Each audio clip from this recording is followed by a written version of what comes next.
Elle rêvait d'un mariage par amour, mais sa mère en décida autrement et la donna à un humble chauffeur de taxi. Entre larmes et silence, la jeune femme accepta un destin qui semblait marqué par la simplicité et le renoncement à ses propres rêves. Les petits détails ont commencé à révéler que cet homme cachait quelque chose d'impossible à imaginer, un secret capable de transformer toute sa vie. Ce qui ressemblait à une prison s'est avéré être le début d'un retournement de situation incroyable, prouvant que les apparences peuvent être étonnamment trompeuses. Avant de lire cette histoire passionnante, n'oubliez pas de vous abonner à la chaîne et d'activer la cloche pour ne rien manquer de nos histoires. Dès les premiers rayons de soleil qui envahirent sa modeste chambre, Anna rêva, non pas de richesse ni de grandeur, mais d'un amour profond, d'un mariage de choix, d'un foyer bâti sur l'affection et le respect mutuel. Pour elle, l'homme idéal n'était pas un prince charmant de conte de fées, mais quelqu'un qui la verrait, l'écouterait et l'aimerait pour ce qu'elle était, sans masque ni artifice. Elle imaginait des dîners simples, des rires partagés en cuisine, la complicité d'un regard qui valait 1000 mots. Elle voulait une famille, certes, mais une famille où chacun serait libre d'être et d'aimer. Cependant, la vie d'Anna fut façonnée par une force plus grande encore, sa mère, Chiara. Femme forte, mais à l'âme marquée par un passé d'abandon et de déception, Chiara portait la cicatrice d'un amour qui l'avait profondément éprouvé. Pour elle, la sécurité de sa fille résidait loin des illusions trompeuses et des promesses creuses. Elle croyait fermement que le bonheur résidait dans la simplicité, dans la solidité d'un homme travailleur et sans grandes ambitions. Et c'est avec cette conviction inébranlable et douloureuse que Chiara prit la décision qui allait changer à jamais le destin d'Anna. Sans un mot de consultation, sans la moindre lueur d'espoir pour sa fille, Chiara annonça « Anna épouserait le chauffeur de taxi du quartier, le respectable et humble Elias. » La nouvelle tomba sur Anna comme un éclair. Son cœur, autrefois empli de rêves colorés, était désormais empli d'une douleur silencieuse, de larmes qui n'osaient couler. Comment pouvait-elle, elle, qui avait toujours rêvé de liberté de choix, accepter un destin tracé par d'autres? Mais la voix de sa mère, bien que douce, portait le poids d'une autorité qu'elle n'avait jamais osé défier. La peur de décevoir, de faire souffrir davantage celui qui l'aimait tant, l'étouffait. La cérémonie reflétait sa décision. Sans les luxueuses robes de mariée vues dans les magazines, sans la splendeur d'une fête célébrant l'amour, l'union eut lieu dans la petite église du quartier, devant quelques voisins et amis proches. Chaque pas qu'Anna faisait dans l'allée vers l'autel était lourd, accablée par le poids d'une vie qu'elle n'avait pas choisie. Le tissu simple de sa robe semblait comprimer non seulement son corps, mais aussi son âme, l'emprisonnant dans un avenir incertain. À l'autel, Elias l'attendait. Son regard, bien que doux, ne trahissait pas la passion qu'elle désirait tant. Il la reçut avec une sérénité qui la troubla, un calme qui semblait cacher plus qu'il ne révélait. Elias était en réalité un homme poli et attentionné, et jamais une parole dure ne franchit ses lèvres. Il la traitait avec un respect irréprochable, une chevalerie qui, pour beaucoup, aurait été l'idéal. Mais pour Anna, son cœur restait froid, distant, une forteresse impénétrable qui refusait de céder à une union sans amour. La vie avec Elias commençait, mais le mystère de sa véritable identité et de ce que l'avenir leur réservait planait déjà, une ombre subtile sur son apparente simplicité. Les jours qui suivirent cette simple cérémonie furent flous pour Anna.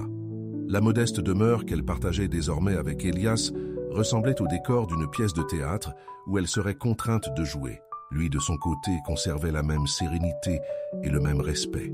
Il se levait tôt, buvait son café en silence et partait pour une nouvelle journée de travail en taxi, toujours avec un doux « bonjour » et un sourire discret. Anna s'efforçait de remplir son rôle d'épouse, prenant soin du foyer, mais son cœur restait une île isolée, intouchable. L'absence de conflit, la gentillesse constante d'Elias, paradoxalement, la rendait encore plus angoissée.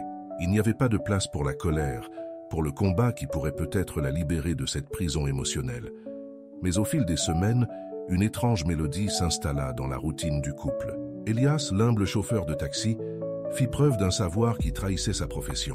Un soir, autour d'un simple dîner de riz et de haricots, il expliqua la complexité d'une symphonie de Beethoven avec une habileté qu'Anna n'aurait jamais imaginée. Une autre fois, voyant un recueil de poésie classique entre ses mains, il en cita des vers de mémoire, analysant l'œuvre avec une profondeur qui la laissa sans voix. « Aimes-tu lire, Elias » demanda-t-elle, la voix chargée d'une curiosité nouvellement éveillée. Il sourit simplement. Un sourire qui n'atteignit pas ses yeux, et répondit que la vie dans la rue est riche d'enseignements et les livres la complètent. Les petits détails commencèrent à s'accumuler. Les commentaires sur des voyages dans des contrées exotiques qu'il déguisa vite en rêve de jeunesse. Une prononciation impeccable de l'anglais ou du français qu'il attribua à la curiosité. Anna sentit qu'il y avait quelque chose de plus, une couche cachée sous la surface de cet homme que sa mère avait choisi. La simplicité que Chiara avait tant chérie lui semblait désormais une façade soigneusement construite. La confusion grandit en elle, se mêlant à son indifférence initiale. Qui était Elias après tout? Le véritable tournant cependant survint un après-midi pluvieux. Anna rangeait l'armoire d'Elias, une tâche qu'il s'obstinait toujours à faire seul.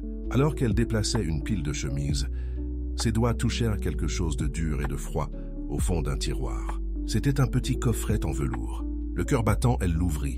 À l'intérieur se trouvait une montre-bracelet, au design élégant, et dont l'éclat trahissait sa valeur exorbitante. Ce n'était pas une montre ordinaire, c'était un bijou. À côté se trouvait un portefeuille en cuir qu'elle n'avait jamais vu auparavant. L'ouvrant, elle trouva non pas les billets froissés qu'elle s'attendrait à trouver chez un chauffeur de taxi, mais des cartes de crédit noires de banques prestigieuses au plafond qu'elle ne pouvait qu'imaginer. L'air sembla se raréfier dans ses poumons. Cet homme, son mari, n'était pas celui qu'il prétendait être. Le mystère, autrefois une ombre subtile, se matérialisait maintenant devant ses yeux, exigeant des réponses. La montre de luxe et les cartes bancaires exclusives semblaient brûler dans les mains d'Anna. Son cœur battait la chamade, un bourdonnement de questions sans réponse. L'image du chauffeur de taxi humble et travailleur que sa mère avait tant vanté s'effondrait devant cette évidence. Qui était vraiment Elias? Sa sérénité, autrefois interprétée comme du calme, ressemblait désormais à un masque, un voile dissimulant une vérité complexe et troublante.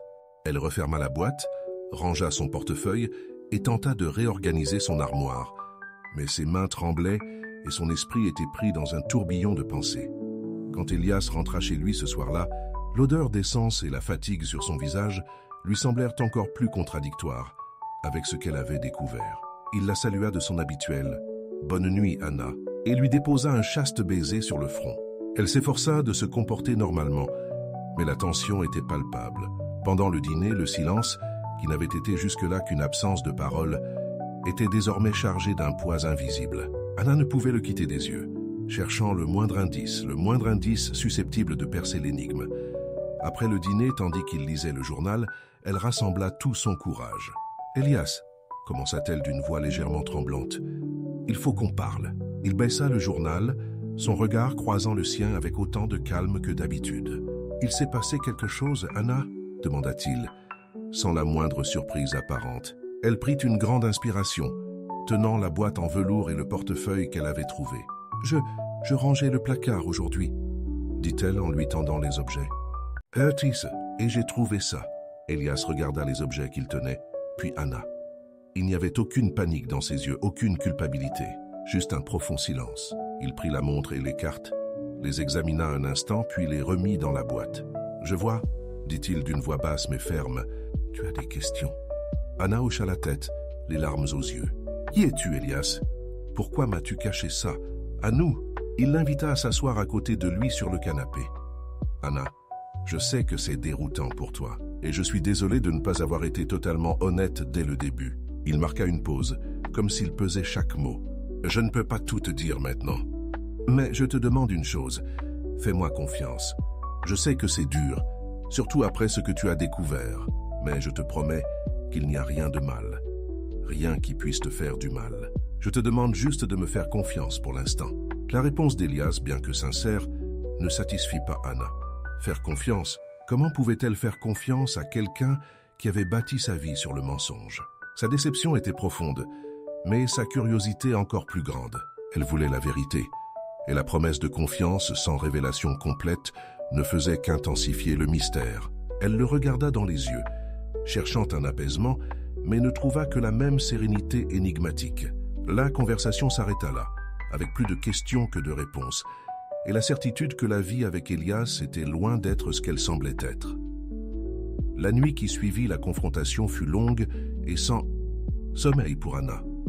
La promesse d'Elias selon laquelle rien de grave ne s'était produit résonnait dans son esprit, Mais l'absence d'explication complète la rongeait. Comment pouvait-elle faire confiance à quelqu'un qui, malgré de telles preuves, refusait toujours de révéler sa véritable identité? L'image du chauffeur de taxi humble et travailleur que sa mère avait tant chéri lui semblait désormais une imposture, et Anna se sentait comme un pion dans un jeu qu'elle ne comprenait pas. Les jours suivants, la tension entre eux était presque palpable, bien qu'Elias ait conservé son attitude routinière et attentive. Il faisait comme si la conversation n'avait jamais eu lieu, mais Anna ne pouvait oublier. Son regard était désormais plus alerte, à la recherche de nouveaux indices, de nouvelles failles dans sa façade. Et les indices, à sa grande surprise, apparurent bientôt. Un matin, alors qu'il s'apprêtait à partir, une enveloppe tomba de sa veste. Anna la ramassa et écarquilla les yeux en découvrant son contenu. Une invitation à un gala dans l'un des hôtels les plus luxueux de la ville, avec son nom et celui d'Elias imprimés en élégante calligraphie. Dîner de gala annuel de la Hope Charitable Foundation, on disait la carte, avec une tenue de soirée obligatoire. Un chauffeur de taxi ne recevait pas d'invitation à ce genre d'événement. C'était une autre pièce du puzzle qui ne collait pas. Quelques jours plus tard, alors qu'il répondait à un appel sur son téléphone fixe, Anna entendit des bribes de conversation. « Les investissements en bourse se portent bien, monsieur Elias. » J'ai dit une voix masculine à l'autre bout du fil. « Ce projet à Dubaï avance comme prévu. » À Quincy, Elias, la remarquant à proximité, raccrocha brusquement avec un sourire forcé. « Dubaï ? Investissement en bourse ?» Anna était prise de panique. Le point culminant de ce mystère grandissant survint cependant un vendredi soir. Elias rentra plus tôt que d'habitude, le regard brillé. « Anna, dit-il d'une voix chargée d'émotion, mets tes plus beaux vêtements, allons-y. » Elle le regarda avec suspicion. « Où allons-nous » demanda-t-elle.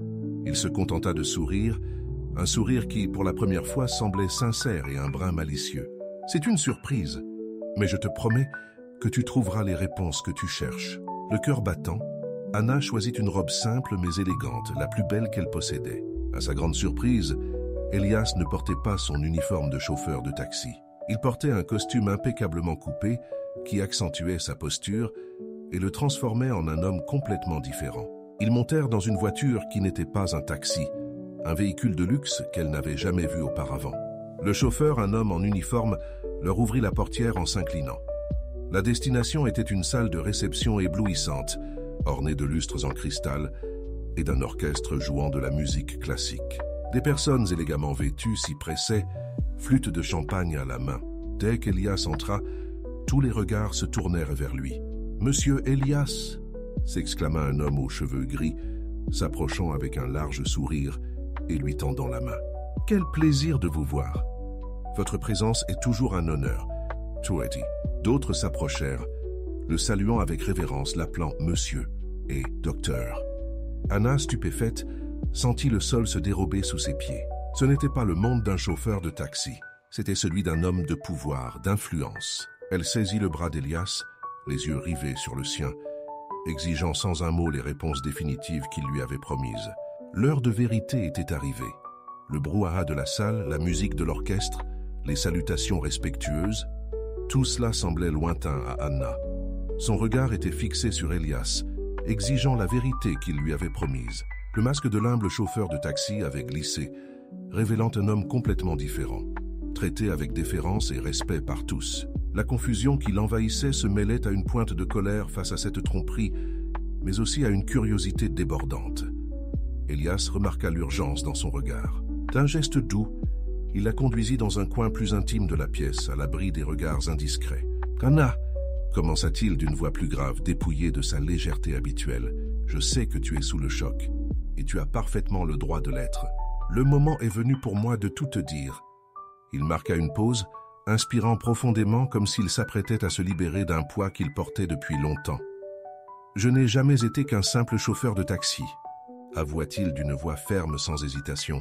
« Mon nom complet est Elias Vasconcelos de Albuquerque. Je possède un groupe d'entreprises opérant dans divers secteurs, de la technologie à l'immobilier. J'ai des propriétés, des participations dans des fonds d'investissement.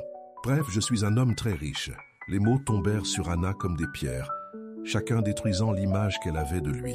Un multimillionnaire, l'homme que sa mère avait choisi pour sa simplicité et son ardeur au travail.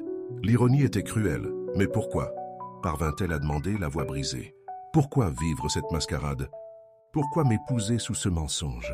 Elias la regarda dans les yeux, et pour la première fois, Anna découvrit une véritable vulnérabilité dans son regard. J'ai choisi de vivre ainsi, Anna, pour une raison très personnelle. Dès mon plus jeune âge, j'ai compris que la richesse était un fardeau. On m'approchait par intérêt, par statut, jamais pour qui j'étais vraiment. Je voulais vivre la vraie vie, rencontrer de vraies personnes, sans le filtre de l'argent. Je voulais me sentir libre, libéré des attentes sociales liées à la richesse. Il continua, la voix chargée d'une émotion qu'Anna n'avait jamais éprouvée. Conduire un taxi m'a permis de faire ça.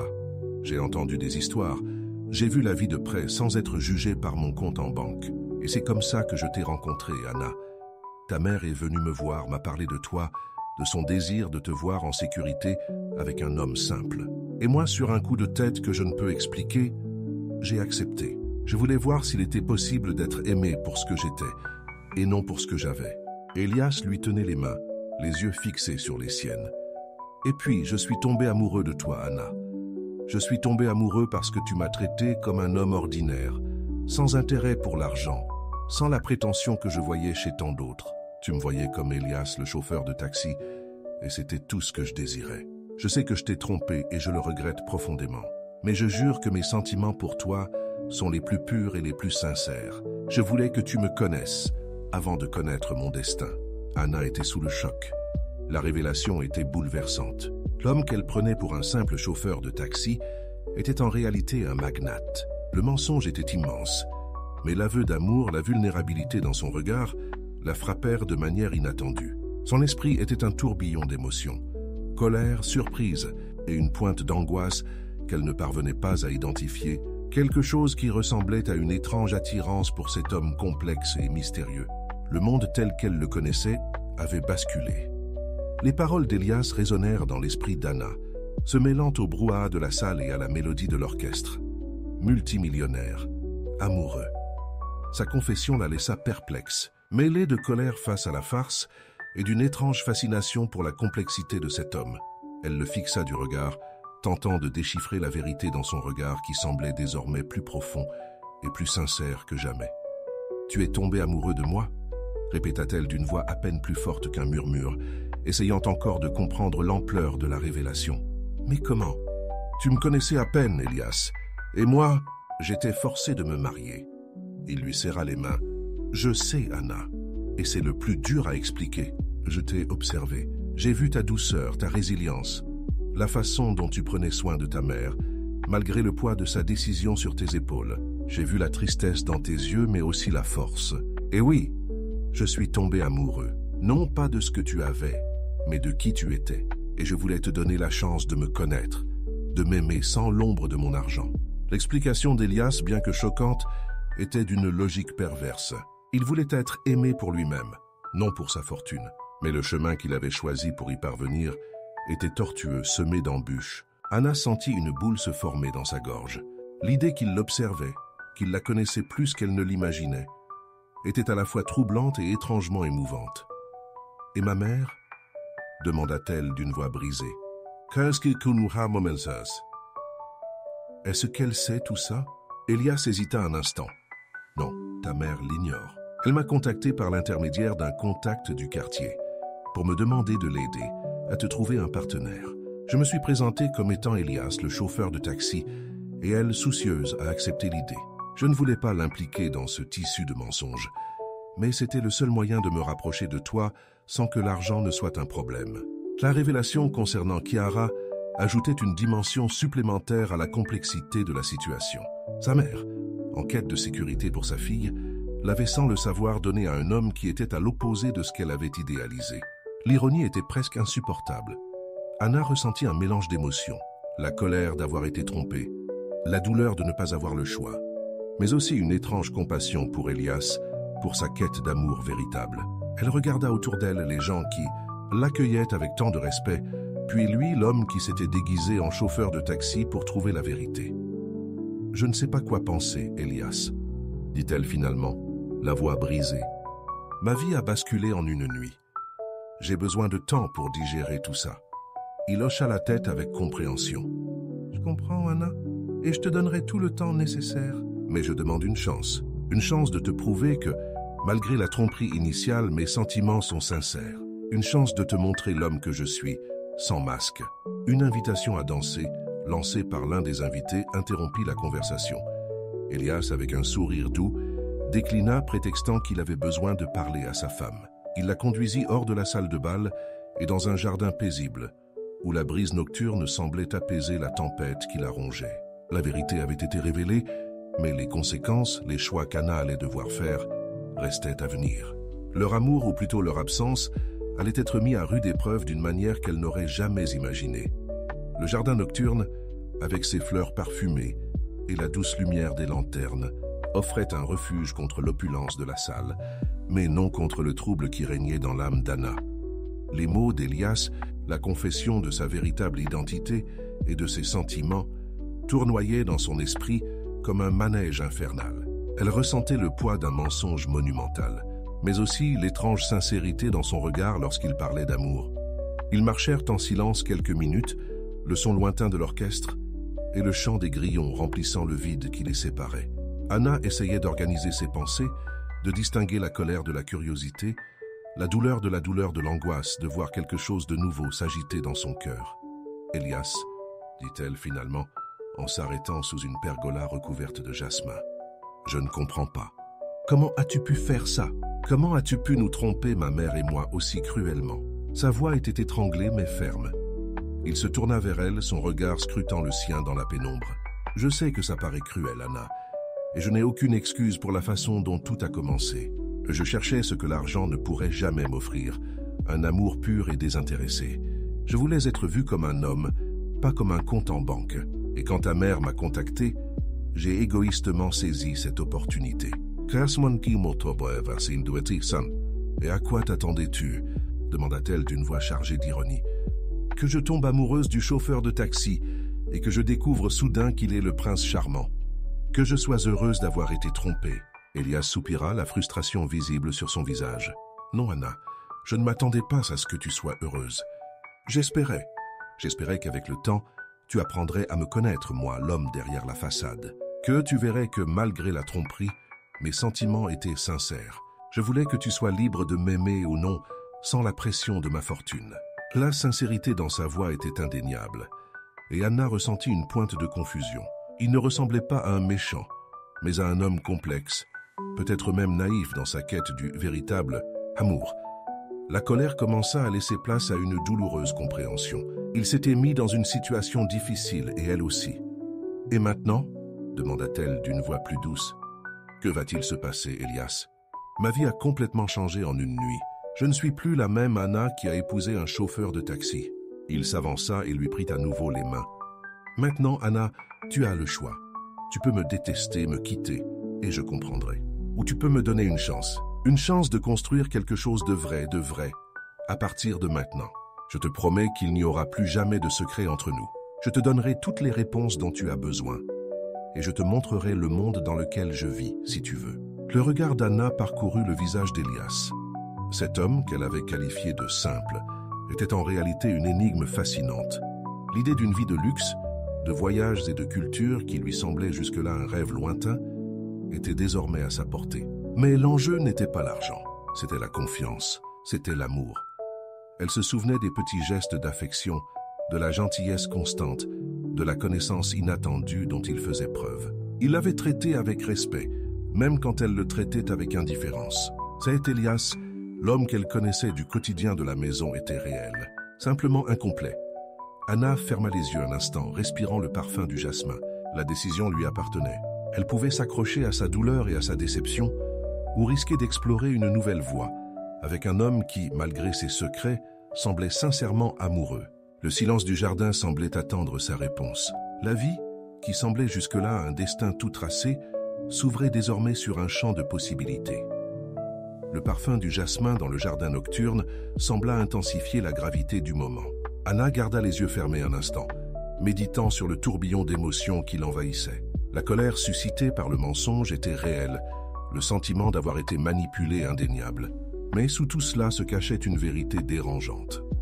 Elias, le chauffeur de taxi, avait été gentil, attentionné, et avait, d'une certaine manière, gagnait une place dans son cœur, même si elle refusait de l'admettre. Elle ouvrit les yeux et croisa le sien, pleine d'anxiété. Cet homme, qui se révélait désormais être un magnate, ne semblait ni arrogant ni manipulateur, mais plutôt vulnérable, cherchant presque désespérément sa compréhension. L'image du modeste chauffeur de taxi se superposait à celle du puissant homme d'affaires, et elle comprit qu'ils étaient les deux facettes d'un même homme complexe. « Elias », recommença-t-elle d'une voix encore tremblante, mais avec une détermination nouvelle. « Je ne peux pas dire que je suis heureuse. Je ne peux pas dire que le mensonge ne m'a pas blessée. Mais je ne peux pas non plus ignorer ce que j'ai ressenti pour toi, même quand je pensais que tu n'étais qu'un chauffeur de taxi. » Elle marqua une pause, cherchant les mots justes. « Tu m'as traité avec respect, avec affection, et même si j'avais envie de le nier, j'ai commencé à t'apprécier. » Un soupir de soulagement s'échappa des lèvres d'Elias, et une lueur d'espoir illumina son regard, et il serra ses mains plus fort. « Je ne sais pas si je peux pardonner complètement ce mensonge maintenant, » continua Anna avec honnêteté. « Mais je suis prête à essayer. Je suis prête à te donner cette chance, Elias. Une chance de me montrer qui tu es vraiment, sans secret. Une chance de voir si ce que nous ressentons peut être fondé sur la vérité désormais. » Un sourire sincère, le premier qu'elle voyait sans l'ombre d'un faux semblant, illumina le visage d'Elias. Il la serra fort dans ses bras et, à sa grande surprise, Anna ne résista pas. La chaleur de son étreinte était réconfortante et l'espace d'un instant, elle sentit que peut-être, juste peut-être, ça pourrait marcher. « Merci, Anna », murmura-t-il dans ses cheveux. « Tu ne le regretteras pas, je te le promets. » Alors qu'il s'éloignait, Elias la regarda avec une intensité renouvelée. « Retournons au salon. Mais cette fois, je veux que tu sois à mes côtés en tant qu'épouse Anna Vasconcelos de Albuquerque. Non pas comme la femme du chauffeur de taxi, mais comme la femme que j'aime et qui est prête à me donner une chance. » Ils retournèrent dans la grande salle de bal, mais désormais pour Anna tout semblait différent.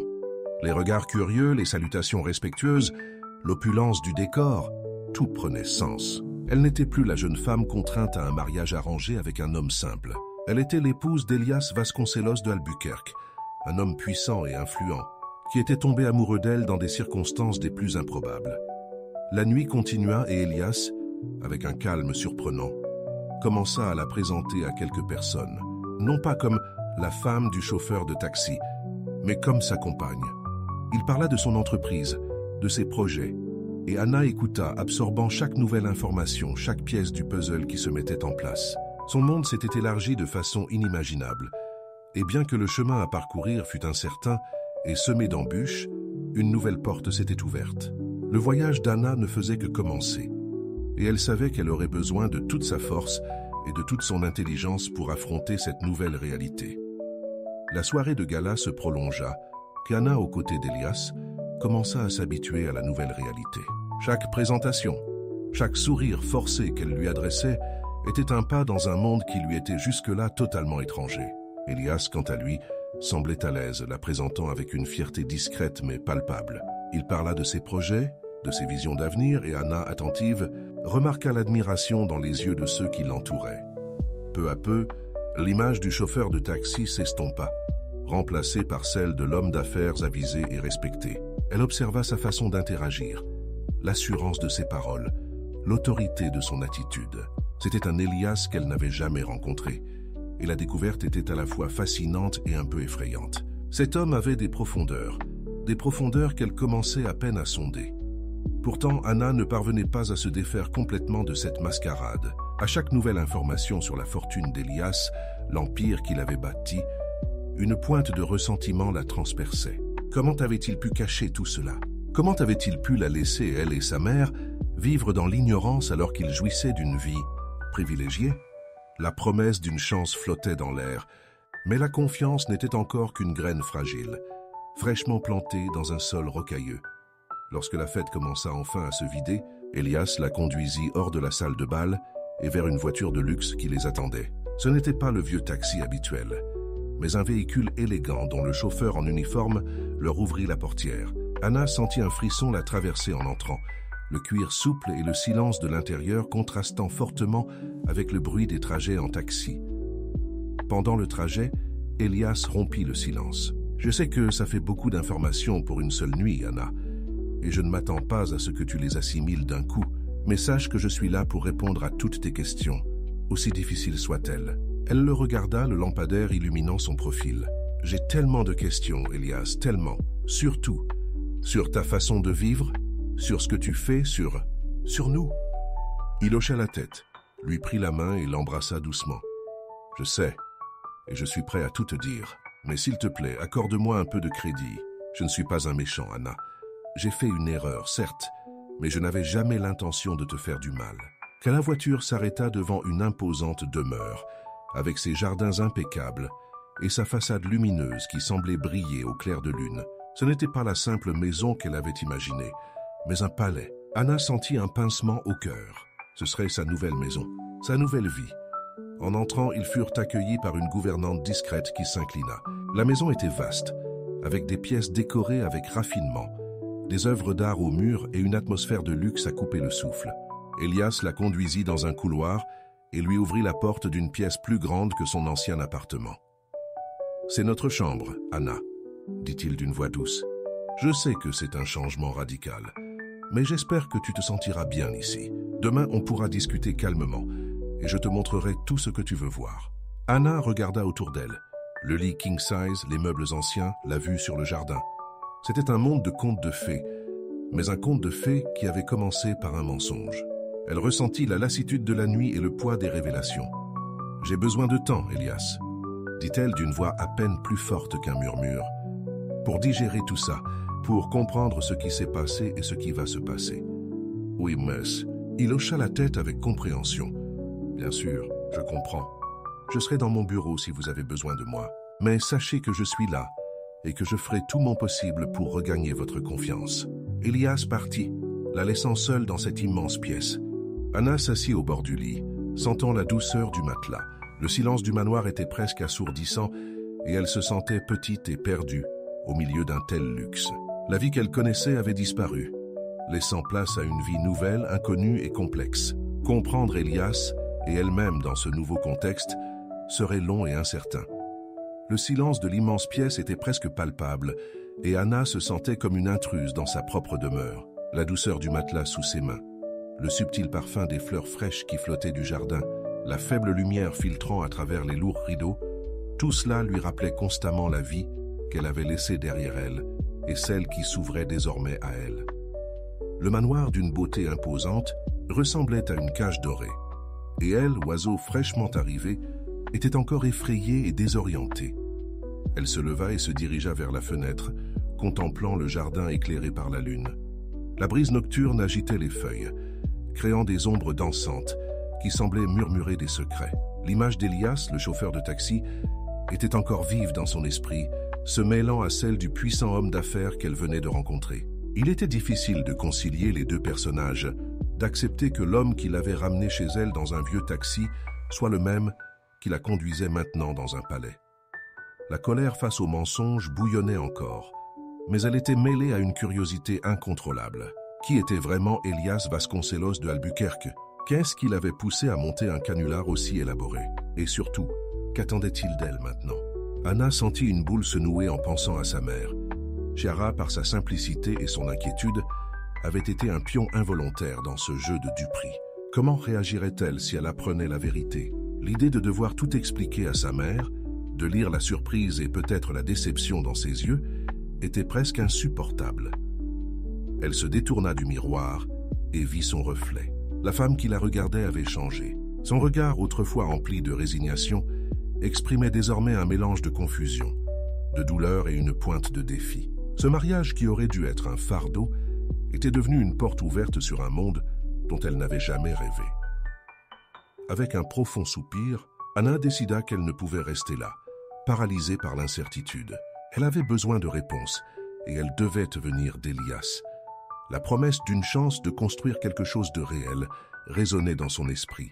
Mais pour que cela arrive, il fallait que la vérité soit pleinement dévoilée. Elle quitta la pièce et parcourut les couloirs silencieux du manoir. Le bruit de ses pas lui semblait trop fort dans ce décor somptueux. Elle trouva le bureau d'Elias au bout d'un couloir, la porte entr'ouverte, révélant une douce lumière et sa silhouette assise à son bureau. Elias leva les yeux en la voyant. Une expression de surprise et de soulagement se lisant sur son visage. « Nana, il s'est passé quelque chose ?» Elle entra dans le bureau et referma la porte derrière elle. L'espace était élégant, avec des étagères remplies de livres et de documents et un grand bureau en bois sombre. « Oui, » dit-elle d'une voix plus ferme qu'elle ne l'aurait cru. « Il s'avère que je n'arrive pas à dormir. J'ai tellement de questions, Elias, et j'ai besoin de réponses. J'ai besoin de tout comprendre depuis le début. » Il se leva et vint à sa rencontre. « Je comprends. Asseyez-vous, s'il vous plaît. » Il désigna un fauteuil confortable devant le bureau. « Je suis prêt à tout te dire, Anna. Chaque détail. Je veux que tu connaisses qui je suis vraiment. Plus de secrets. » Anna était assise, le cœur battant. C'était l'heure de vérité, le début d'une nouvelle ère. Elle était prête à écouter, à essayer de comprendre. Mais elle savait que le chemin vers la reconstruction de la confiance serait long et ardu. Ce qu'Elias révélerait ensuite façonnerait non seulement leur avenir, mais aussi la façon dont elle le considérerait à jamais. Elias était assis en face d'elle, l'air sérieux, mais une lueur de détermination brillait dans le regard. L'atmosphère du bureau, avec ses livres et sa lumière tamisée, semblait propice aux confessions. Anna l'observait, ressentant un mélange d'appréhension et de calme étrange. C'était le moment de percer l'énigme, de comprendre l'homme derrière les masques. « Par où veux-tu que je commence ?» demanda-t-il à voix basse. Anna prit une grande inspiration. « Pour commencer, pourquoi ce chauffeur de taxi, Elias? Pourquoi toute cette mascarade? Tu es un homme riche et puissant. Pourquoi t'infliger une chose pareille ?» Elias hocha la tête, les yeux rivés sur elle. « Je sais que ça paraît fou, Anna, mais la vérité c'est que pendant longtemps je me suis senti invisible. On me voyait comme un numéro, un nom de famille, une banque. J'ai grandi dans une famille où l'argent était la principale monnaie d'échange. Mon père, un brillant homme d'affaires, exigeait toujours de moi l'excellence, mais il ne m'a jamais appris à être simplement Elias. » Il marqua une pause, comme s'il cherchait les mots justes. « J'ai hérité de l'empire familial très jeune, ce qui s'accompagnait d'un énorme fardeau de responsabilité et d'attente. Je suis devenu une cible, des femmes intéressées uniquement par ma fortune, des amis qui m'abordaient par commodité, des partenariats uniquement axés sur le profit. J'en avais assez d'être Monsieur Vasconcelos de Albuquerque, l'homme que tout le monde convoitait pour ce qu'il avait, pas pour ce qu'il était. Alors, tu as décidé de devenir chauffeur de taxi ?» demanda Anna, l'ironie toujours présente dans sa voix, mais adoucie par la sincérité de sa confession. « Ce n'était pas une décision immédiate, » explique Elias. « J'ai commencé à faire du bénévolat, à m'impliquer dans des causes sociales, à chercher un but au-delà du travail. Et à une de ces occasions, j'ai rencontré un chauffeur de taxi qui prenait sa retraite et qui m'a raconté sa vie, la simplicité, l'interaction avec des personnes réelles, la liberté d'aller et venir sans le poids de mon nom.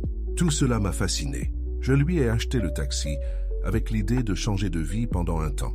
Je voulais voir si je pouvais être accepté, aimé pour qui j'étais sans le prestige de l'argent.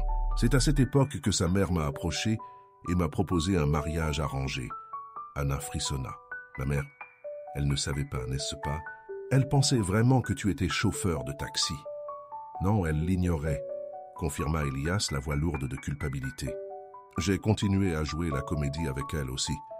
Je savais que c'était mal, mais l'idée d'avoir une chance d'être aimé par toi, d'avoir une famille qui me verrait comme un homme ordinaire, était trop tentante. Je me suis accroché à ce fantasme, espérant qu'avec le temps tu me connaîtrais et m'aimerais, et que la vérité pourrait être révélée de manière moins douloureuse. « Ça, moins douloureux », répéta Anna, une pointe de douleur dans la voix.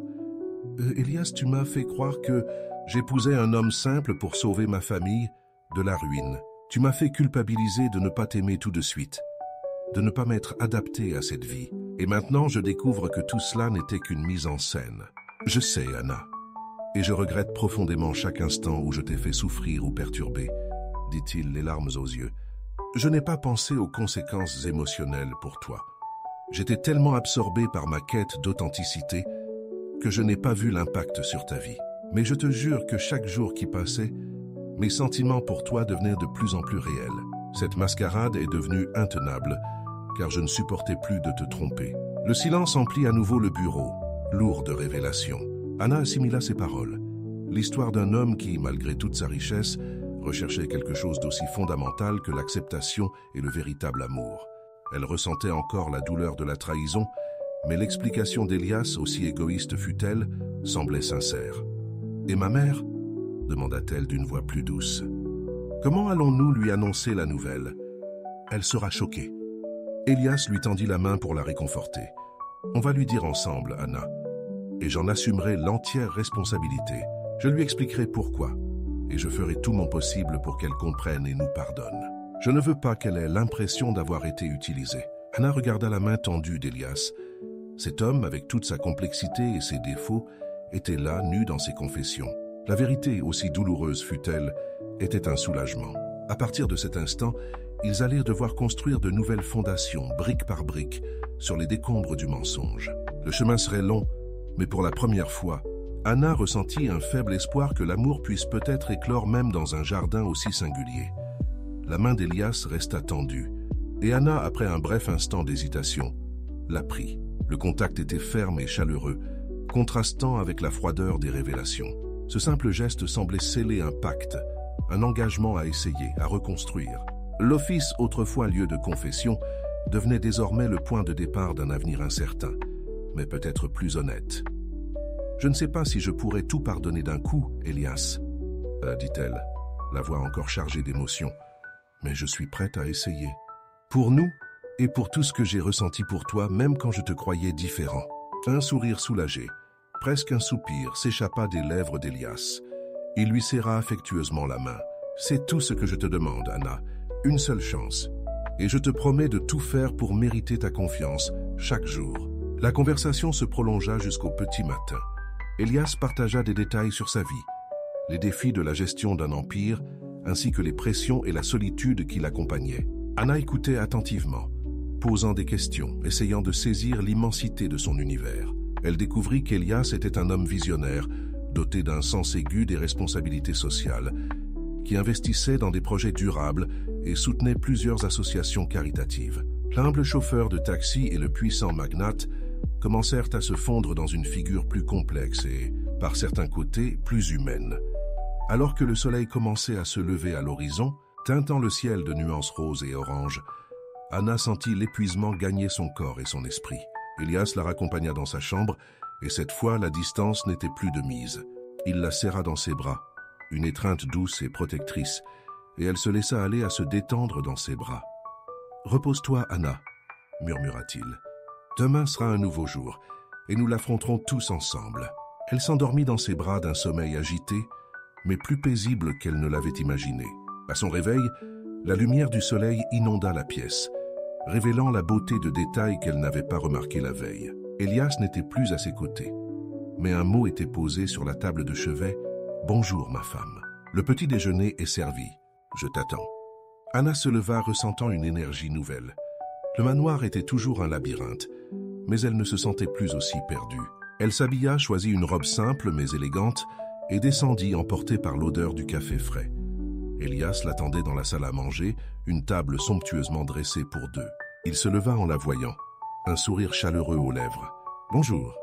As-tu bien dormi ? Mieux que ce à quoi je m'attendais, » admit-elle. « Et vous ?»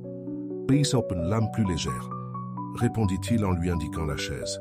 « Nous avons une journée chargée aujourd'hui. Je veux te montrer la maison, les jardins et ensuite, nous parlerons à ta mère. » L'évocation de Chiara raviva mon appréhension. Je m'inquiète encore pour elle, Elias. Elle va être très bouleversée. Je sais, mais c'est une femme forte, Anna. Et elle comprendra que tout ce que j'ai fait était par amour pour toi. Et je veillerai à ce qu'elle et sa famille n'aient plus jamais à affronter de telles difficultés.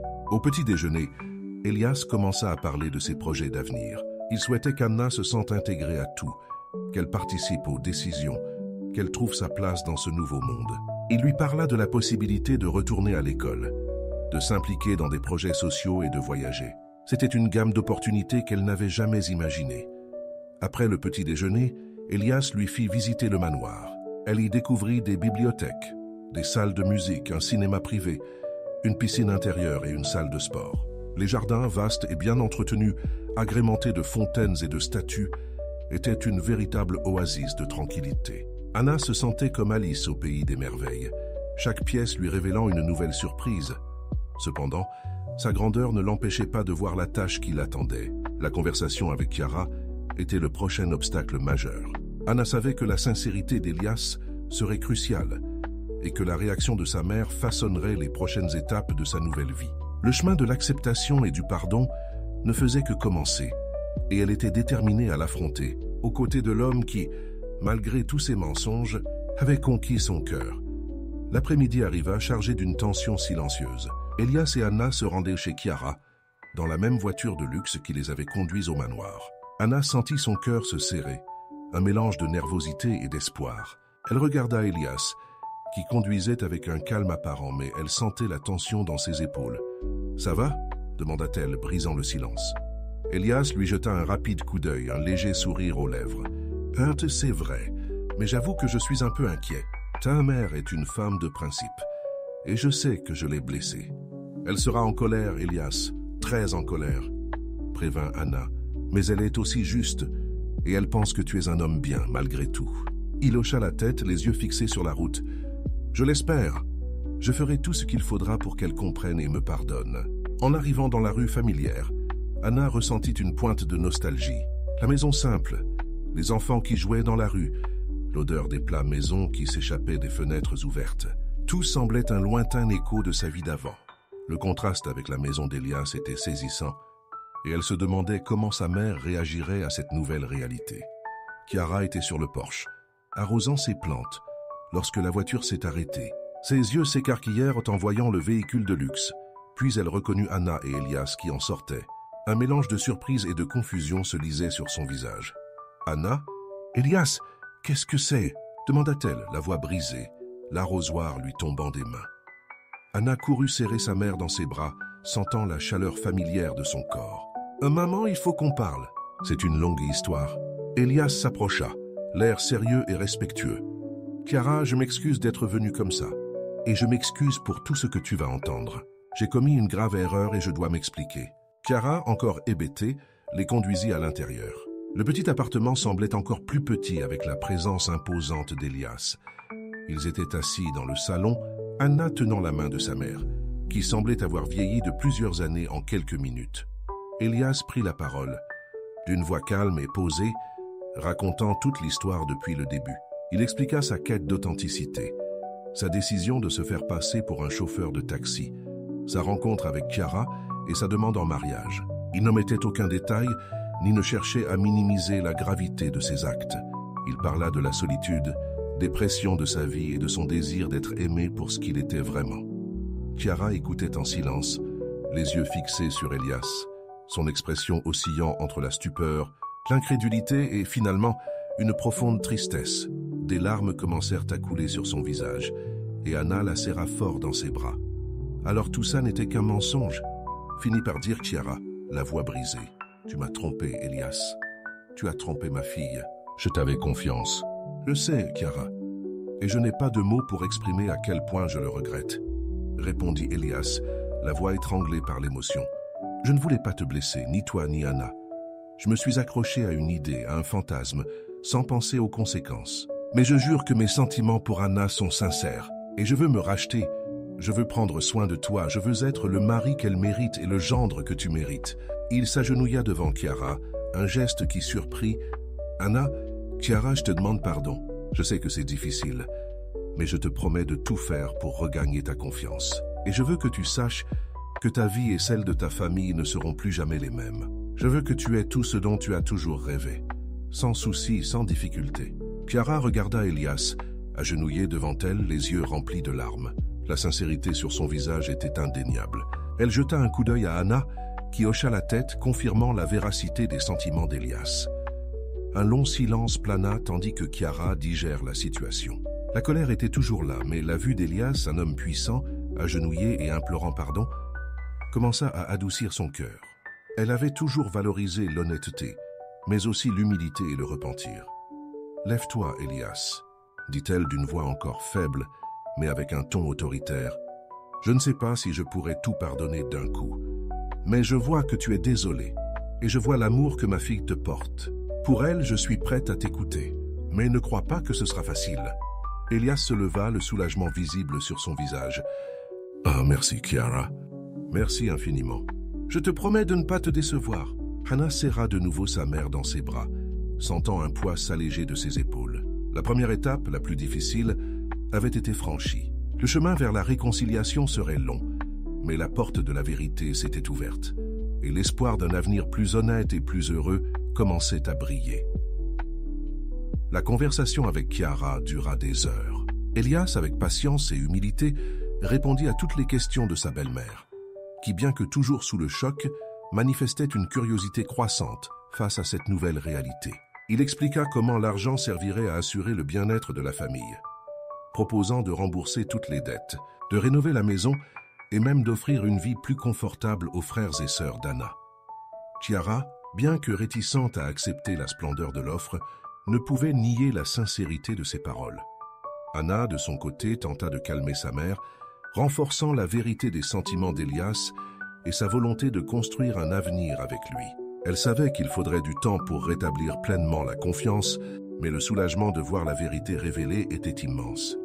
À la tombée de la nuit, Elias et Anna dirent au revoir à Chiara, qui, bien que les yeux encore humides, les serra dans ses bras avec une chaleur qui marquait un début d'acceptation. Le retour au manoir fut plus facile, un silence apaisant régnant dans la voiture. « Elle ira bien, Elias, » dit Anna, brisant le silence. « Elle a juste besoin de temps pour digérer la situation. »« Je sais, et je lui consacrerai tout mon temps, » répondit-il en lui tenant la main. « L'important, c'est que la vérité soit connue. Et maintenant, nous pouvons commencer à construire quelque chose de concret. » Dans les jours qui suivirent, la vie d'Anna changea d'une manière qu'elle n'aurait jamais imaginée. Elias tint ses promesses. La maison de Chiara fut rénovée et les dettes familiales furent remboursées. Les frères et sœurs d'Anna reçurent un soutien pour leurs études et pour créer leur propre entreprise. La famille, autrefois enlisée dans la difficulté, vit alors s'ouvrir un horizon d'opportunités. Anna, quant à elle, commençait à s'adapter à la vie au manoir. Elias l'encouragea à explorer ses propres centres d'intérêt. Elle s'inscrivit à un cours de littérature, sa passion de toujours, et commença à s'impliquer dans des projets sociaux soutenus par Elias, se consacrant à des causes qui la touchaient profondément. Petit à petit, elle trouva sa voie et sa raison d'être dans ce nouveau monde. La relation entre Anna et Elias s'est épanouie. Chaque jour, ils apprenaient à se connaître davantage, partageant leurs histoires, leurs rêves et leurs peurs.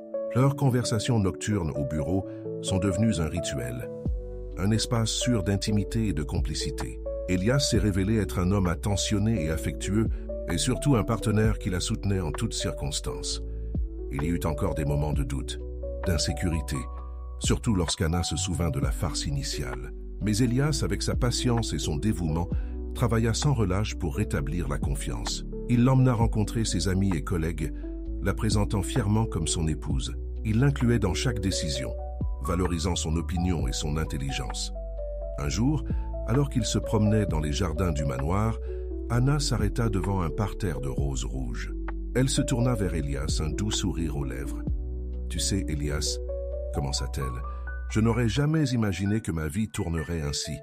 J'ai épousé un chauffeur de taxi et j'ai découvert qu'il était un magnate. C'est comme un conte de fées moderne, mais avec une touche de réalité. » Elias la serra dans ses bras par derrière et lui embrassa les cheveux. Et je n'aurais jamais imaginé trouver le véritable amour dans un mariage arrangé.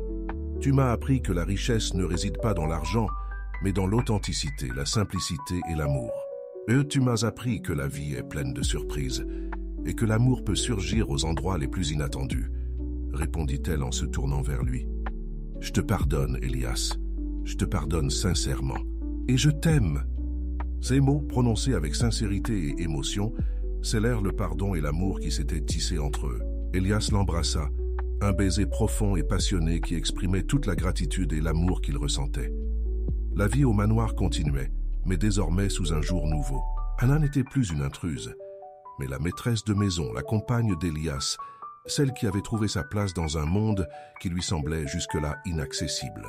Le passé, avec ses mensonges et ses tromperies, avait été surmonté, et l'avenir s'ouvrait.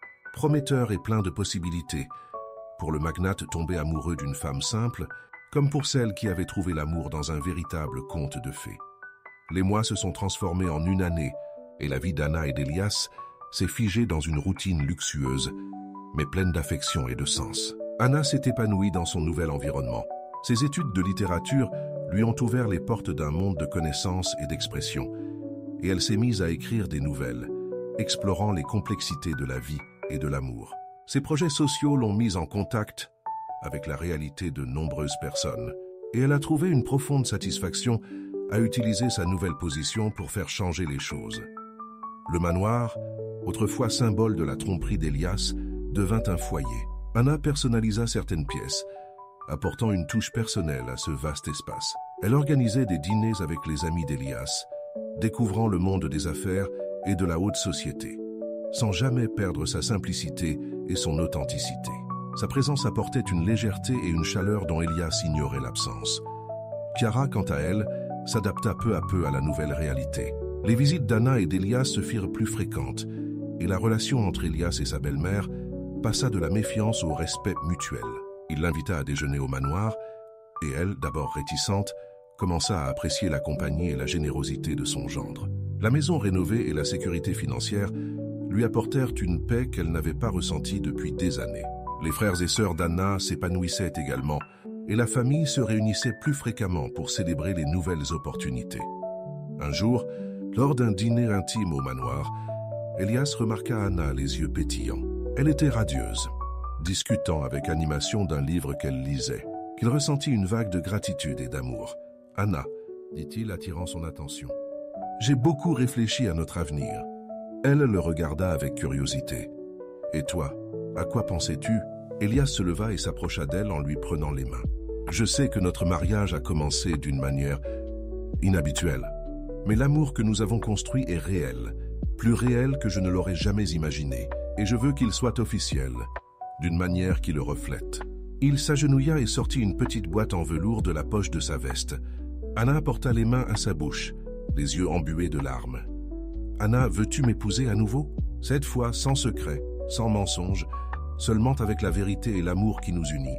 Des larmes coulaient sur le visage d'Anna, mais un large sourire éclairait ses lèvres. « Oui, Elias, 1000 fois oui. » Il lui a placé une bague éblouissante au doigt, et ils se sont embrassés.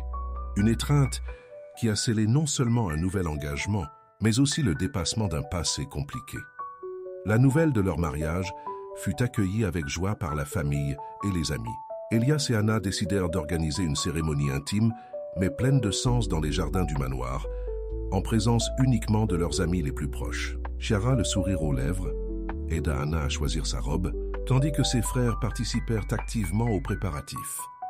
Le jour du mariage, le soleil brillait et les jardins étaient décorés de fleurs blanches et vertes. Anna, resplendissante dans une robe simple mais élégante, s'approcha d'Elias, qui l'attendait devant l'autel improvisé. Leurs regards se croisèrent, et la promesse d'un avenir commun transparaissait clairement dans leurs regards. Le juge de paix a présidé la cérémonie, et les mots d'amour et d'engagement ont été prononcés avec une sincérité qui a touché tout le monde. Elias et Anna ont échangé des vœux, qui évoquaient le chemin parcouru, le pardon, la confiance et l'amour qui avaient surmonté toutes les épreuves. À la fin de la cérémonie, alors qu'ils s'embrassaient sous une pluie de pétales de roses, Anna ressentit une profonde paix. Elle avait trouvé l'amour là où elle ne l'attendait pas, auprès d'un homme qui, malgré ses erreurs, s'était montré digne de son cœur. Elias, quant à lui, avait trouvé l'authenticité et le bonheur qu'il recherchait aux côtés de la femme qu'il aimait pour ce qu'il était vraiment. La fête qui suivit fut joyeuse et décontractée, avec de la musique, de délicieux mets et beaucoup de rires. Anna et Elias dansèrent toute la nuit, célébrant le début d'un nouveau chapitre de leur vie, un chapitre fondé sur la vérité, le pardon et un amour plus fort que tous les secrets. Le magnate et la femme simple avaient trouvé leur bonheur, ou plutôt le début d'une vie de bonheur ensemble. Le temps, qui semblait autrefois s'écouler à un rythme effréné de découvertes et de révélations, s'écoulait désormais avec une sérénité réconfortante pour Anna et Elias. Leur second mariage, dénué de secrets et empreint d'un amour sincère, marqua le véritable début de leur vie commune. Le manoir, autrefois théâtre d'une farce élaborée, se transforma en sanctuaire de complicité et de rêves partagés. Anna s'est plongée à corps perdu dans ses passions. Ses récits, auparavant de simples exercices personnels, ont pris forme et profondeur, explorant les thèmes du dépassement de l'adversité, de l'amour et de la complexité des relations humaines. Elias, son plus grand soutien, lisait chaque ébauche avec admiration, lui offrant son soutien et son regard perspicace qui l'aidait à peaufiner son écriture. Elle a également élargi son engagement à des projets sociaux, devenant une voix active au sein de la communauté, usant de son influence pour promouvoir des changements significatifs et durables. La simplicité de son parcours, alliée à la sophistication de son nouveau monde, lui a donné une perspective unique et puissante. Elias, à son tour, trouva en Anna non seulement une épouse, mais aussi un guide moral. La quête d'authenticité qui l'avait conduit à la farce du chauffeur de taxi était enfin comblée. Il devint un homme d'affaires plus conscient, intégrant des valeurs éthiques et sociales à ses décisions, toujours avec les encouragements et la vision claire d'Anna. La solitude qui l'avait accablé pendant des années avait laissé place à un épanouissement qu'il n'aurait jamais imaginé possible. Les nuits au bureau, autrefois consacrées uniquement au travail, étaient désormais peuplées de conversations profondes, de rires et de la chaleur d'un amour qui se renforçait chaque jour. La famille d'Anna prospérait également. Chiara, désormais une grand-mère heureuse et sans soucis financiers, visitait fréquemment la demeure, apportant la joie et la simplicité de son univers à ce cadre luxueux. Elle et Elias développèrent une relation d'affection et de respect. Chiara plaisantant souvent sur le fait que le chauffeur de taxi s'était finalement avéré être un bon couple. Les frères d'Anna, avec le soutien d'Elias, consolidèrent leurs études et leurs affaires. Et l'union familiale devint un pilier de force et de bonheur. Un matin ensoleillé, alors qu'ils prenaient leur petit déjeuner sur le balcon donnant sur les jardins, Anna fut prise d'une soudaine nausée. Inquiet, Elias l'emmena chez le médecin.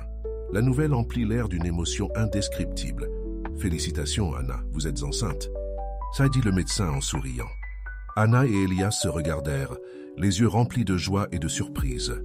Cette nouvelle était le couronnement de leur cheminement, la preuve vivante que l'amour, fondé sur la vérité et le pardon, pouvait créer une vie nouvelle, un nouvel avenir. De retour chez eux, le manoir leur parut encore plus accueillant. Assis sur le canapé, les mains jointes, ils imaginèrent la vie qui s'ouvrirait à eux. « Un bébé », murmura Anna, encore en train de digérer la nouvelle. « On va avoir un bébé, Elias. » Il la serra fort dans ses bras et l'embrassa dans les cheveux. « Oui, mon amour. Un petit morceau de nous deux. Un nouveau chapitre, le plus beau de tous. » L'histoire du magnate tombé amoureux d'une femme simple et qui, par ruse, trouva la vérité et l'amour allaient prendre un nouveau tournant. L'avenir, autrefois incertain et plein de rebondissements, s'offrait désormais à lui comme une toile vierge, prête à être peinte des couleurs vibrantes de la famille, de l'amour et du bonheur qu'ils avaient bâti ensemble, brique par brique, vérité par vérité. L'annonce de la grossesse apporta une nouvelle dimension à la vie d'Anna et d'Elias. La maison, auparavant refuge pour 2 enfants, commença à se préparer à l'arrivée d'un 3e membre. Elias, homme d'affaires pragmatique et déterminé, révéla un côté paternel tendre et enthousiaste. Il se documenta sur la paternité, lut des ouvrages sur le développement de l'enfant et participa activement au choix du berceau et des premiers jouets. Anna le regarda avec un amour renouvelé, émerveillée par la façon dont il abordait chaque nouvelle étape. La grossesse d'Anna se déroula paisiblement et avec joie. Chiara, en apprenant qu'elle allait être grand-mère, débordait de joie. Elle se rendait encore plus souvent au manoir, apportant tisanes et conseils traditionnels et aidant à préparer la layette avec le soin que seule une grand-mère peut apporter. Les frères et sœurs d'Anna étaient également ravis, impatients de rencontrer leur nièce ou leur neveu. La famille, déjà soudée, était désormais encore plus soudée par l'attente du nouveau membre. Anna a poursuivi ses projets sociaux et son écriture, mais à un rythme plus lent. Elle a puisé l'inspiration dans sa propre expérience de maternité, et ses récits ont commencé à refléter la beauté et la profondeur de la vie qui grandissait en elle. Elias, quant à lui, a adapté ses horaires de travail pour passer plus de temps à la maison, veillant à être présent à chaque rendez-vous médical et à chaque moment important de la grossesse. Le jour de la naissance arriva un matin de printemps, le soleil baignant les jardins du manoir. Elias emmena Anna à l'hôpital avec un mélange de nervosité et d'excitation. Quelques heures plus tard, les pleurs d'un bébé emplirent la salle d'accouchement, marquant le début d'un nouveau chapitre de la vie du couple. C'était une fille, avec le regard curieux d'Anna et la détermination tranquille d'Elias. Ils la nommèrent Sophia, un prénom signifiant sagesse, espérant qu'elle perpétuerait l'intelligence et la gentillesse de ses parents. En tenant Sofia dans ses bras pour la première fois, Anna ressentit un lien profond et inébranlable. Tous les doutes passés, toutes les insécurités s'évanouirent devant la pureté et l'innocence de sa fille.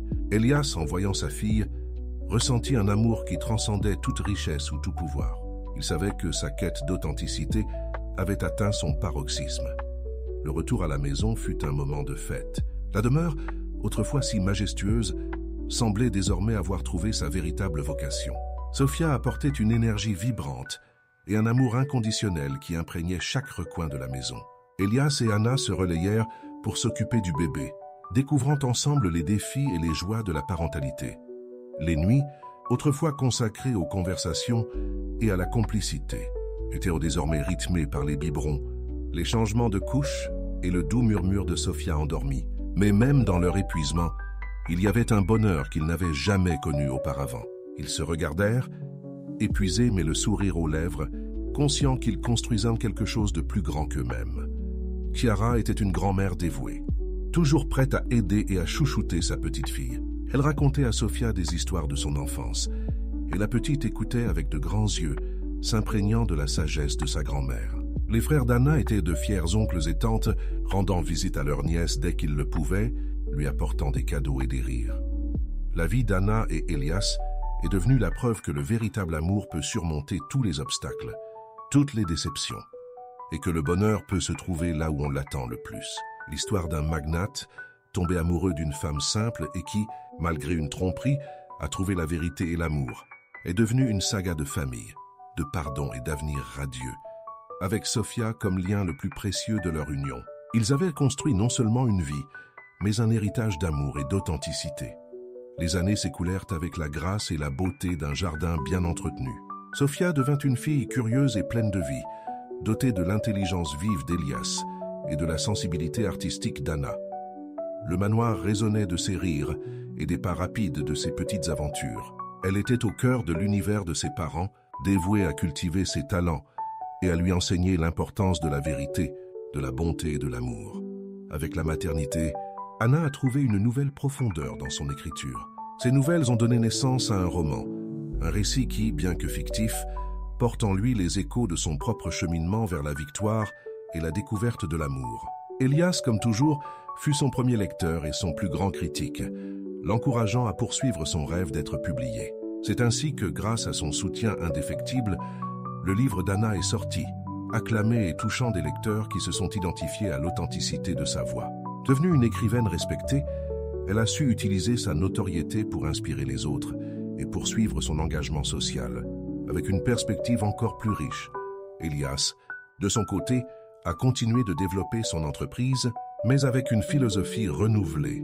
L'influence d'Anna et l'arrivée de Sofia l'ont transformé en un chef d'entreprise qui valorisait non seulement le profit, mais aussi l'impact social et environnemental de ses entreprises. Il a investi dans des projets durables, promu la diversité et l'inclusion et est devenu un philanthrope actif, toujours accompagné de la sagesse et de la perspicacité d'Anna. La quête d'authenticité qui l'avait conduit à se déguiser en chauffeur de taxi s'est traduite par une vie pleine de sens et d'intégrité. Chiara a vieilli avec la sérénité de celle qui a vécu une vie bien remplie et qui a vu ses enfants et sa petite fille s'épanouir. Grand-mère aimante, elle racontait des histoires à Sofia et préparait ses plats préférés, préservant ainsi le lien familial avec ses racines simples.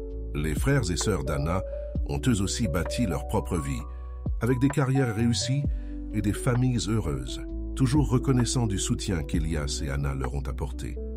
Au fil des ans, l'amour entre Anna et Elias s'approfondissait. Ils avaient bâti une relation solide, fondée sur la confiance, le respect mutuel et une profonde compréhension mutuelle. Les conversations nocturnes au bureau, berceau de leur amour, se poursuivaient, souvent avec Sofia endormie dans leurs bras, ou partageant les joies et les défis de l'éducation d'une fille. Pour leur anniversaire de mariage, tandis que Sofia jouait dans le jardin, Anna et Elias étaient assis sur un banc à l'ombre d'un arbre centenaire. Elle posa sa tête sur son épaule, un doux sourire aux lèvres. « Qui aurait cru, Elias, dit-elle, que l'histoire d'un chauffeur de taxi et d'une femme simple deviendrait tout cela ?» Elias la serra dans ses bras et embrassa ses cheveux gris. « Je dirais que c'est le destin, Anna. Le destin nous a réunis d'une manière inhabituelle, mais le véritable amour nous a unis. » Et toi, mon amour, tu m'as appris ce qui compte vraiment dans la vie. Et tu m'as montré que la vie est pleine de surprises et que l'amour peut surgir aux endroits les plus inattendus. » Répondit-elle en se tournant vers lui. « Je t'aime, Elias, plus que les mots ne peuvent l'exprimer. » Il l'embrassa, un baiser porteur de l'histoire d'une vie, de défis surmontés, de pardons accordés et d'un amour qui avait grandi et mûri au fil du temps. La farce du chauffeur de taxi était devenue une vérité incontestable, un fondement solide pour une famille heureuse et un héritage d'amour et d'authenticité qui continuerait d'inspirer des générations. L'histoire du magnate et de la femme simple n'était pas un simple conte de fées, mais la preuve que la véritable richesse réside dans les relations humaines et la capacité d'aimer et de pardonner. Les années continuèrent de tisser la trame de la vie d'Anna et d'Elias, et Sophia, le joyau de leur vie, s'épanouit. Elle hérita de l'intelligence vive de son père et de l'âme sensible et artistique de sa mère, mais forgea sa propre voie avec une détermination et une compassion qui lui étaient propres. Le manoir, autrefois théâtre de secrets puis foyer d'amour, devint l'épicentre d'une famille qui valorisait la vérité par-dessus tout. Inspirée par sa mère, Sophia a développé une passion pour la justice sociale et l'éducation. Elle a choisi de poursuivre une carrière dans les droits humains, se consacrant à des causes visant à donner la parole aux personnes marginalisées et à promouvoir l'égalité. Ses parents l'ont soutenue sans réserve. Elias a usé de son influence et de ses ressources pour ouvrir des portes, et Anna a fait preuve de la sagesse et de l'empathie que seule une mère peut offrir. Sophia a voyagé dans le monde entier, travaillant sur des projets concrets, et est toujours revenue avec des histoires enrichissantes pour chacun. Anna, désormais auteure reconnue, continua d'écrire ses œuvres explorant les nuances de la condition humaine et la résilience de l'esprit. Son premier roman, celui qui reflétait sa propre histoire, devint un best-seller. Elle fut fréquemment invitée à des conférences et des événements littéraires, où elle partagea son parcours face à l'adversité et l'importance d'accepter sa propre vérité. Elle maintint également son engagement dans des projets sociaux, bénéficiant désormais d'un réseau et d'une capacité d'impact bien plus étendue. Elias, aux côtés d'Anna, devint un magnate réputé pour son intégrité et sa responsabilité sociale. Ses entreprises étaient des modèles de durabilité et d'éthique, et il devint un fervent défenseur de pratiques commerciales bénéfiques pour la société dans son ensemble. La mascarade du chauffeur de taxi, autrefois un acte de désespoir en quête d'authenticité, s'était métamorphosée en une vie pleine de sens, guidée par les valeurs qu'Anna avait éveillées en lui. Chiara, au fil des ans, s'est éteinte paisiblement, laissant derrière elle un amour simple et indéfectible. Son souvenir était chéri, et Sophia en particulier gardait un profond respect pour les histoires et les enseignements de sa grand-mère. Les frères et sœurs d'Anna et leur famille ont continué à jouer un rôle important dans la vie du couple, les réunions familiales étant toujours rythmées par les rires, les bons repas et la célébration de leur union. Par une soirée tranquille, Sophia étant devenue adulte et suivant son propre chemin, Anna et Elias étaient assis sur la véranda, observant les étoiles. Leurs mains, désormais marquées par le temps, étaient entrelacées. « Tu te souviens de ce premier dîner ici, Elias ?» demanda Anna, un sourire nostalgique aux lèvres. « J'étais si nerveuse et tu étais si mystérieux. » Elias rit doucement. « Et toi si authentique. C'est ton authenticité qui m'a accroché, Anna. J'en avais tellement marre des masques. Et moi, j'ai tellement peur de ton monde. Mais tu m'as montré que l'amour n'a pas de barrière, quel que soit le milieu ou le statut social. » répondit-elle en lui serrant la main. Notre histoire nous rappelle que la vérité finit toujours par s'imposer.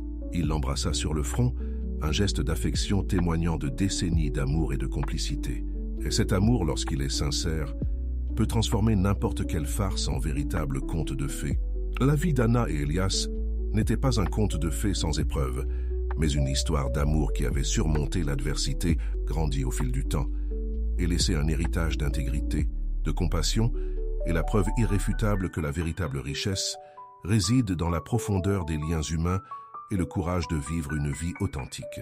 Ils avaient trouvé leur bonheur éternel, non pas dans la fin d'une histoire, mais dans la construction continue d'une vie commune, pleine de sens et d'amour inconditionnel. Le crépuscule de la vie d'Anna et d'Elias arriva avec la même sérénité que le soleil se couchant sur les jardins du manoir, teintant le ciel de teintes orangées et violettes. Ils avaient vécu une vie bien remplie, riche non pas de biens matériels, mais d'expérience, d'amour et d'un héritage transcendant le matériel. Le manoir, témoin silencieux de leur parcours, abritait désormais les souvenirs d'une famille fondée sur la vérité et le pardon. Sofia, la fille qui incarnait ces deux valeurs, a continué d'honorer les valeurs que ses parents lui avaient inculquées. Elle est devenue une figure emblématique de la scène internationale des droits humains, sa voix résonnant dans les forums internationaux, défendant les opprimés et luttant pour un monde plus juste. Son travail reflétait directement la compassion d'Anna et la vision stratégique d'Elias, alliée à sa propre passion inébranlable. Elle rendait souvent visite à ses parents, partageant ses victoires et ses difficultés, et trouvant refuge dans leur sagesse. Au fil des ans, Anna est devenue une matriarche respectée, et son écriture a été un modèle pour beaucoup.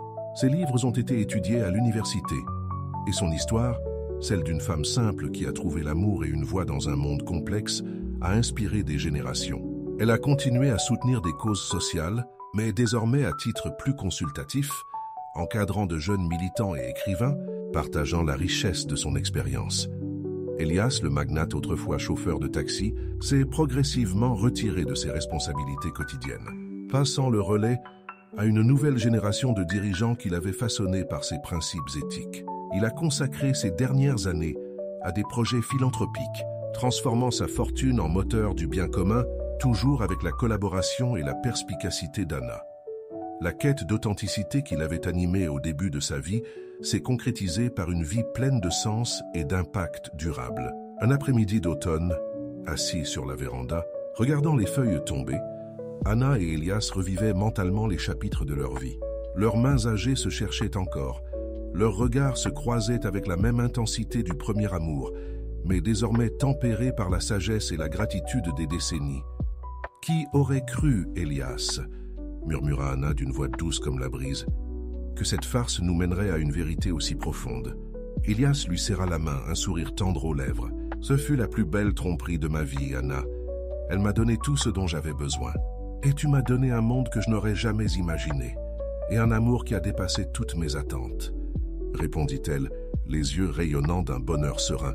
« Notre histoire ne raconte pas ce que nous étions, mais ce que nous sommes devenus ensemble. » Ils restèrent silencieux un moment, savourant la beauté de l'instant, la plénitude d'une vie bien remplie. L'histoire du magnate et de la femme simple, née d'une erreur et s'épanouissant en un amour indéfectible, devint une légende murmurée parmi leurs descendants et un témoignage vivant que la véritable richesse ne réside pas dans ce que l'on possède, mais dans l'amour que l'on partage, la vérité que l'on embrasse et l'héritage de bonté que l'on laisse au monde. Ils avaient trouvé leur fin heureuse, non pas comme un point final, mais comme la continuation d'un amour éternel, perpétué dans la vie de leur fille et dans les graines d'espoir qu'ils avaient semées. Le manoir, devenu sanctuaire de souvenirs et source d'inspiration, continua de vibrer de vie même après le départ paisible d'Anna et d'Elias.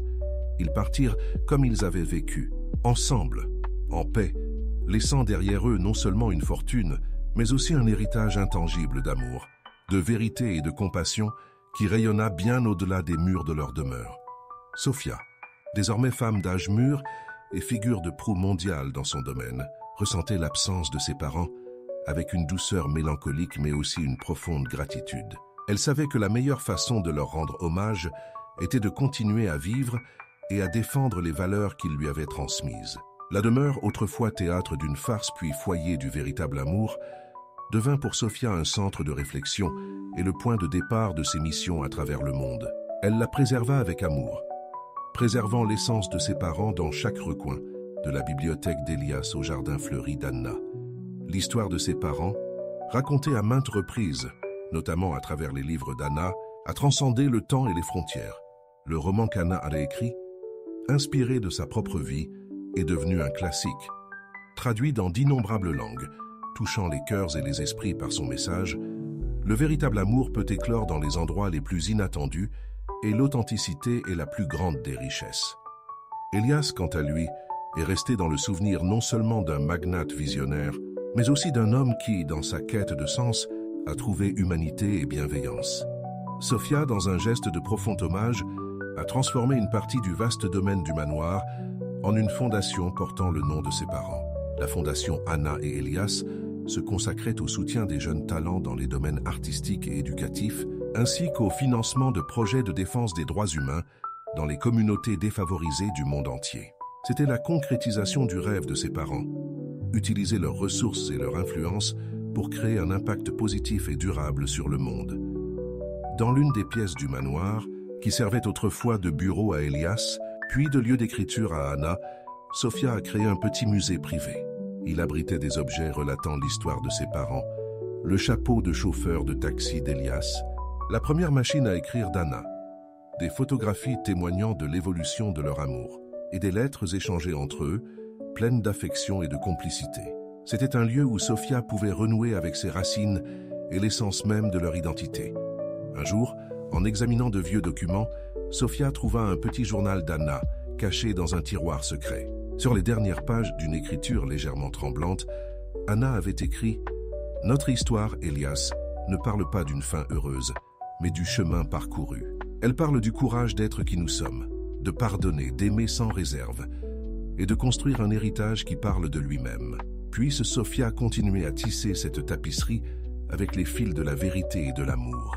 Sofia ferma le journal, submergée par une vague d'émotions et un sens renouvelé de sa vie. L'histoire de ses parents n'était pas terminée. Elle continuait de vivre à travers elle, à travers la fondation, à travers les livres, et surtout à travers l'amour qu'ils avaient semé et qui ne cessait de fleurir. La farce du chauffeur de taxi était devenue une épopée d'amour et d'héritage, un témoignage que la véritable richesse réside dans l'âme et dans l'impact que nous laissons sur le monde. La fondation Anna et Elias a prospéré sous la direction dévouée de Sofia, devenant un symbole d'espoir et de transformation. Ces programmes de bourse pour jeunes artistes et écrivains, inspirés par le parcours de sa mère, ont révélé des talents qui seraient autrement restés cachés. Des projets de défense des droits humains, portés par la vision de son père et la passion de Sofia, ont touché des communautés du monde entier, offrant éducation, assistance juridique et dignité à des milliers de personnes. Le manoir, avec ses jardins fleuris et ses pièces chargées d'histoire, est devenu le siège dynamique de cette mission, un lieu où la mémoire d'Anna et Elias était célébrée non pas avec tristesse, mais avec l'énergie d'un avenir prometteur. Sofia, bien que plongée dans son travail, n'oublia jamais l'essence de ses parents. Elle se reconnaissait en eux dans chaque décision, chaque défi.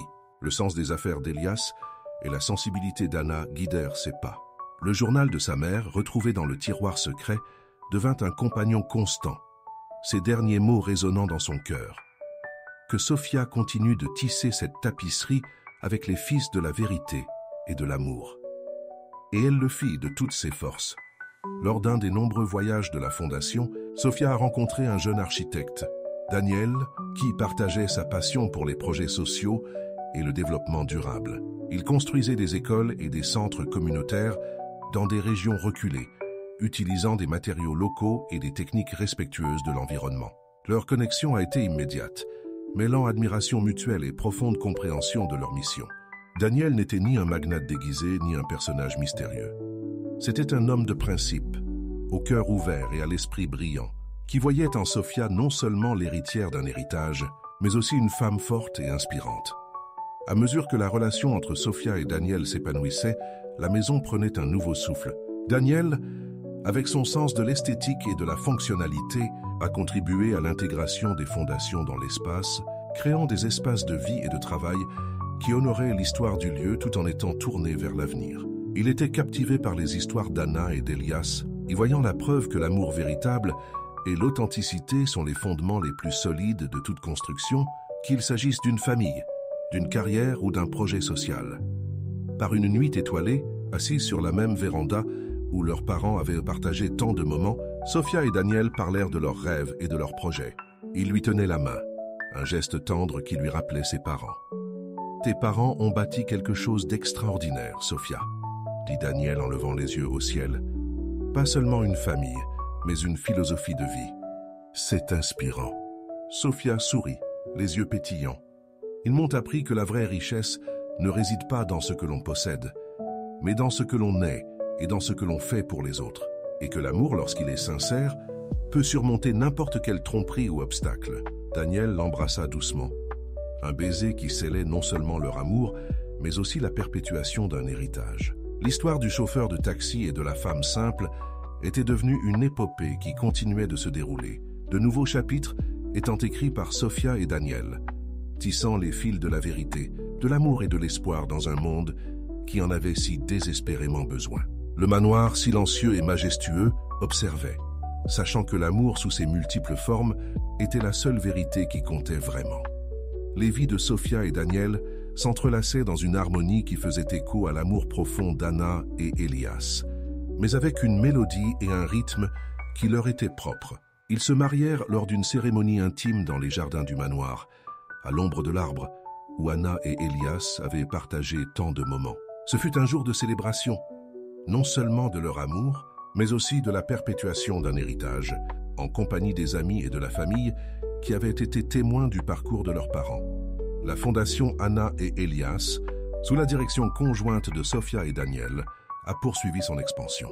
Daniel a apporté son expertise en architecture durable au projet de la fondation, créant des écoles et des centres communautaires non seulement fonctionnels, mais aussi respectueux de l'environnement et de la culture. Ensemble, ils ont formé une équipe dynamique, alliant la passion de Sofia pour les droits humains à la vision pragmatique et innovante de Daniel. La demeure, riche de son histoire, est devenue un pôle d'innovation et d'impact social, un lieu où les idées étaient cultivées et transformées en actions concrètes. Au fil du temps, la famille s'agrandit. Sofia et Daniel eurent 2 enfants, un garçon et une fille, qui apportèrent une nouvelle vague de joie et de sens au manoir. Ils furent nommés en hommage à leurs grands-parents, Elias Junior et Alana. Les rires des enfants résonnèrent à nouveau dans les couloirs, et les jardins, autrefois témoins d'un amour mature, s'imprégnèrent de l'énergie et de la curiosité d'une nouvelle génération. Sofia et Daniel se consacrèrent à élever leurs enfants avec les mêmes valeurs de vérité, de compassion et d'authenticité qu'eux. Sofia emmenait souvent ses enfants au petit musée privé du manoir, où elle leur racontait des histoires sur leurs grands-parents. Elias Junior était fasciné par le chapeau du chauffeur de taxi et par les récits de son grand-père, un homme si puissant qui avait cherché la vérité par des moyens si insolites. Alana, à l'âme sensible, était captivée par les récits de sa grand-mère écrivaine et rêvait de pouvoir un jour, elle aussi, utiliser les mots pour toucher le cœur des gens. Par un après-midi ensoleillé, tandis qu'Elias Junior et Alana jouaient dans le jardin, Sofia et Daniel les observaient depuis le balcon. Le soleil couchant projetait une lueur dorée sur la maison et la brise charriait le parfum des fleurs. Ils sont la preuve vivante que l'amour ne meurt jamais, n'est-ce pas, Daniel? Dit Sofia, un sourire aux lèvres. Nos parents ont vécu une histoire extraordinaire. Et maintenant, à travers nous et nos enfants, cette histoire continue. Daniel la serra dans ses bras et lui embrassa les cheveux. Oui, Sofia, c'est un héritage qui se renouvelle à chaque génération. La farce du chauffeur de taxi est devenue une vérité éternelle. Un amour qui transcende le temps et nous inspire tous à devenir meilleurs. L'histoire d'Anna et d'Elias, née d'une erreur et transformée en un amour indéfectible, était devenue le fondement d'une famille qui continuait de grandir et d'influencer le monde. Le manoir, autrefois lieu de secrets et de révélations, était désormais un symbole d'espoir, un foyer où le passé était honoré, le présent vécu avec sens, et l'avenir accueilli avec la promesse que l'amour, la vérité et la compassion sont les piliers les plus solides pour construire une vie pleine de sens. L'épopée de l'amour et de l'héritage se poursuivait, tissée par les fils d'une nouvelle génération, mais avec la même essence qui l'avait initiée. Les années se sont déroulées comme les pages d'un livre bien écrit, et la famille de Sofia et Daniel a continué de s'épanouir, ajoutant de nouveaux chapitres à la riche histoire commencée par Anna et Elias. Elias Junior et Alana ont grandi, chacun trouvant sa propre voie, mais toujours guidés par les valeurs de leurs grands-parents et de leurs parents. Elias Junior, fort de l'intelligence pratique de son grand-père et de la passion de sa mère pour les causes sociales, s'est consacré à l'ingénierie environnementale. Il a mis ses connaissances au service de la fondation Anna et Elias pour développer des solutions innovantes, axées sur des projets d'infrastructures durables au sein de communautés vulnérables. Ces bâtiments étaient bien plus que de simples bâtiments. Ils étaient des foyers d'espoir, conçus pour résister aux intempéries, alliant dignité et fonctionnalité. Il voyait dans chaque projet une manière d'honorer l'héritage de son grand-père, qui avait transformé sa fortune en moteur du bien commun. Alana, quant à elle, a hérité de l'âme artistique et de la sensibilité littéraire de sa grand-mère. Elle est devenue une écrivaine et une conteuse reconnue, tout comme Anna. Ses livres, souvent inspirés par ses propres histoires familiales et les rencontres qu'elle a faites grâce au travail de la Fondation, exploraient les thèmes de la résilience, de l'amour et de la quête de vérité. Elle avait le don de donner la parole à ceux qui ne pouvaient s'exprimer, et ses mots ont profondément touché le cœur de ses lecteurs. Perpétuant le message de sa grand-mère, le manoir, désormais patrimoine familial et centre des activités de la Fondation, était un lieu d'activité et d'inspiration constante. Au fil des ans, Sophia et Daniel ont assumé des rôles de plus en plus consultatifs, regardant fièrement leurs enfants poursuivre la mission. Les réunions de famille étaient des moments de joie et d'échange d'idées, où les générations se réunissaient pour discuter de nouveaux projets, célébrer les réussites et partager la sagesse accumulée.